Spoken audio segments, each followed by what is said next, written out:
BNP, NCP এবং জামাত কোন পার্টিতে যা ফাইনাল কপিটা পর্যন্ত দেওয়া হয়নি। এটি নিয়ে এখানে লুকোচুরি করা হয় ভাই, এটি কি লুকোচুরির বিষয়? এখানে তো সবার দেখে মতামত দেওয়ার বিষয় ছিল। তাহলে এই বৈষম্য বিরোধী আন্দোলন থেকে জন্ম নেওয়া একটা সরকার কিভাবে বৈষম্য করছে?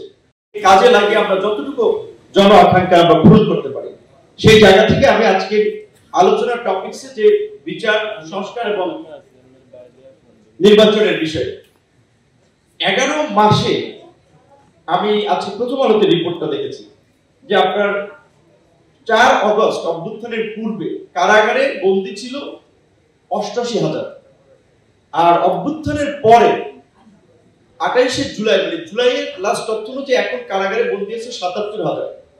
অভ্যুত্থানের পূর্বে ওই ধরনের তো কোনো অস্বাভাবিক রাজনৈতিক পরিস্থিতি ছিল না, তাও কারাগারে কেবলমাত্র বন্দী ছিল ৮৮,০০০। আর থানায় ডিবি কার্যালয় আইটি ওগুলো তো কারাগারে হিসেবে আসে না। তাহলে এটা একটা প্রমাণ করে যে যেখানে এই গণ অভ্যুত্থানের পূর্বের যে ধারাবাহিক আন্দোলন জুলাই আগস্টে আমরা যাদেরকে দেখেছি রাজপথে অস্ত্র হাতে, রামদাও হাতে মানুষকে লাঠি দিয়ে পিটিয়েছে, অমানবিক নির্যাতন করেছে, তাদের মধ্যে তো অন্তত আমরা ভেবেছিলাম অন্তত ১০৫০কে গ্রেপ্তার করে বিচারের মুখোমুখি করা হবে, কিন্তু কয়েকটা মানুষকে গ্রেপ্তার করা হয়েছে।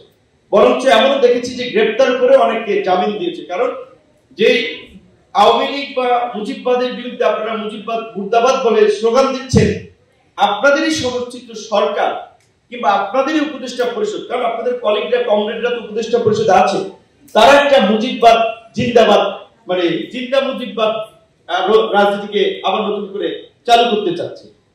তো সেই জায়গা থেকে একটু পরিষ্কার সবাই বলছে যে 11 মাসে বিচারের ক্ষেত্রে কতজন নেতাকে গ্রেপ্তার করা হয়েছে, কতজন আমলাকে গ্রেপ্তার করা হয়েছে।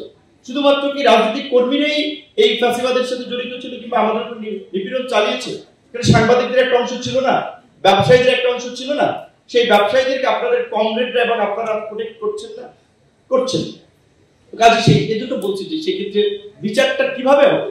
আমরা সবাই যদি লেকচার আর বক্তৃতা টেলিভিশন টকশোতেই বিচার চাই আর সংস্কার চাই, সংস্কার আজকে শুনেছি যে জুলাই ঘোষণাপত্র দেওয়া হবে আপনার ৫ তারিখের মধ্যে। আমরা বলেছি যে ৫ তারিখের মধ্যে জুলাই ঘোষণাপত্রটা অন্তত দেওয়া উচিত, এবং ওইখানে যদি ওই ডিক্লারেশনে যদি বলা থাকে যে এই যে আপনার জুলাইয়ের আকাঙ্ক্ষা বাস্তবায়নে একটা ঐক্যমত্য কমিশন করা হয়েছে রাষ্ট্র সংস্কারের নিমিত্তে, তাহলে ওই আপনার জুলাই সনদটাও কার্যত প্রোক্লামেশনে এন্ডোর্স করা হয়। সেই জায়গা থেকে আমরা বলেছি যে সনদের ক্ষেত্রে ২-৪ দিন সময় বেশি লাগলো, ঘোষণাপত্রটা আপনারা ৫ই আগস্টের মধ্যে দেন। কিন্তু ফাইনালি এই ঘোষণাপত্র আমি জানি আপনাদের কাছে এসেছি, আপনাদের কাছে আসার কথা, কারণ আপনাদের সব চ্যানেলই লোক আছে, কিন্তু 3টা পার্টি ব্যতীত বিএনপি, এনসিপি এবং জামাত কোন পার্টিতে যা ফাইনাল কপিটা পর্যন্ত দেওয়া হয়নি। এটি নিয়ে এখানে লুকোচুরি করা হয় ভাই, এটি কি লুকোচুরির বিষয়? এখানে তো সবার দেখে মতামত দেওয়ার বিষয় ছিল।